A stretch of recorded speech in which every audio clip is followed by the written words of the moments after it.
یہ صورت تب نازل ہوئی جب حضرت محمد صلی اللہ علیہ وسلم اسلام کی اعلانیہ تبلیغ کر چکے تھے اور مکے میں آپ کی مخالفت زور پکڑ چکی تھی۔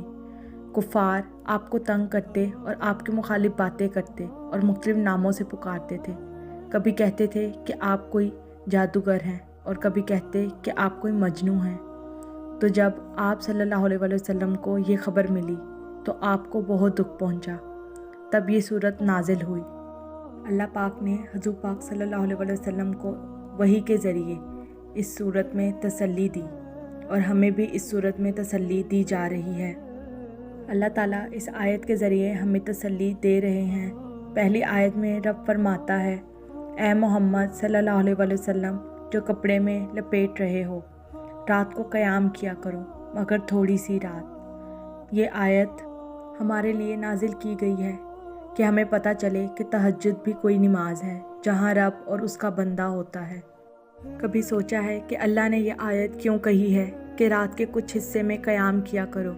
کیونکہ وہ جانتا ہے کہ تمہارا دل تکلیف سے پھٹ رہا ہے، وہ جانتا ہے کہ تم اب ہمت ہار رہے ہو، اسے پتہ ہے کہ تم اب تھک گئے ہو، اور اسی ہی لمحے وہ تمہارے دل میں تہجد کا خیال ڈال دیتا ہے۔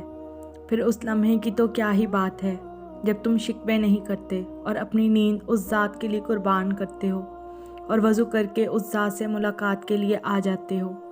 اور مزے کی بات پتہ ہے کیا ہے کہ وہ رب پہلے سے اس جگہ پر موجود ہوتا ہے اور مسکرا رہا ہوتا ہے کہ آ گیا ہے میرا بندہ اپنی نیند کو، اپنے بستر کو چھوڑ کر اپنے رب کو منانے۔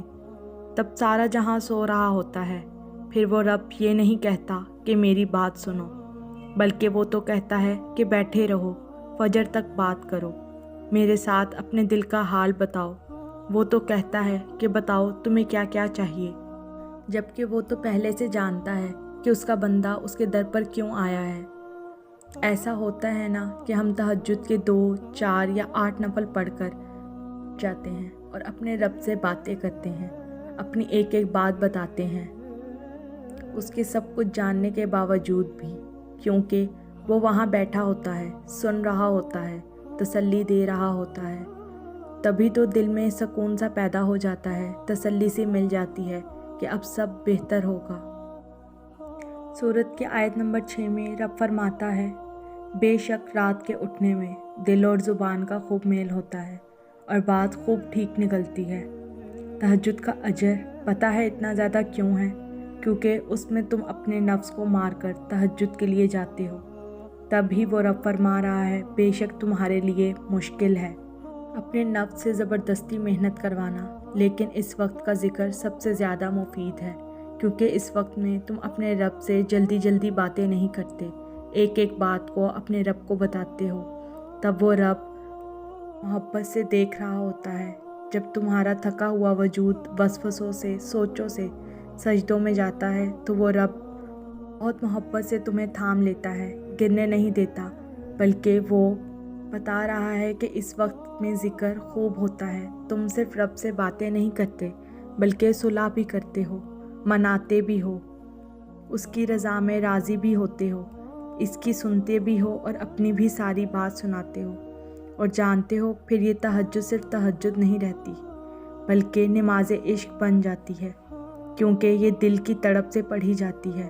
اس لیے وہ رب تہجد میں مانگی ہوئی دعاؤں کو رائگاں نہیں جانے دیتا۔ وہ اپنے فرشتوں سے کہتا ہے، تیار رکھو میرے بندے کے لیے کن فیکون کا تحفہ۔ یاد رکھو تہجد اللہ کی لاڈلی عبادت ہے اور وہ صرف اپنے پیارے بندوں کو ہی اس نماز تک لاتا ہے۔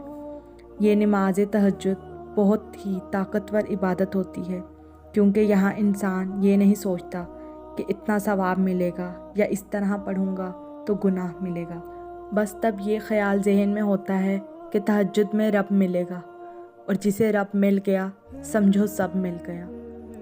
وہ رب الجبار ہے، یعنی ٹوٹی ہوئی چیزوں کو جوڑنے والا۔ تو پھر بولو، بتاؤ یہ کیسے ممکن ہے کہ تم تہجد میں اس رب سے فریاد کرو اور وہ اسے ادھوری چھوڑ دے؟ اگلی آیت میں اللہ فرماتا ہے، مشرق اور مغرب کا مالک ہے اور اس کے سوا کوئی معبود نہیں، تو اس ہی کو اپنا کارساز بناؤ۔